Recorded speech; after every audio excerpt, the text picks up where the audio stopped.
This morning, as President Biden prepares to visit New Orleans, the FBI is unveiling a detailed timeline of the New Year's Eve attack there. We have a clearer picture today than we did even 2 days ago. They say the suspect, 42-year-old Army veteran Shamsu Dinjabar, drove to Louisiana from Texas, arriving in the city around 10 p.m. New Year's Eve. At 12:15 a.m., investigators say he set a fire inside a house he had rented in the city. At 1:53, he can be seen placing a cooler which authorities say contained an IED on Bourbon Street and St. Peter. About a half hour later, at 2:20, he placed a second cooler on Bourbon and Toulouse. At 3:15, he raced his rented Ford F-150 down Bourbon Street, killing 14 people and injuring dozens more. Lone actors, or small cells of individuals who typically radicalize to violence online and who primarily use easily accessible weapons,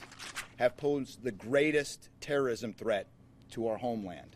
Authorities say the casualties could have been much higher because the fire inside the rental home burned out before it could spread to the accelerants Jabbar had placed inside. And they say the detonator Jabbar tried to use to set off those IEDs inside the coolers failed before he was killed in a shootout with law enforcement. Investigators say Jabbar traveled to New Orleans twice in the months before the attack, recording this video as he rode around the French Quarter on a bike. Sources say Jabbar recorded several videos in which he claimed he had joined ISIS earlier this year. Homeland Security Secretary Alejandro Mayorkas warns ISIS continues to seek to radicalize individuals outside of the Middle East.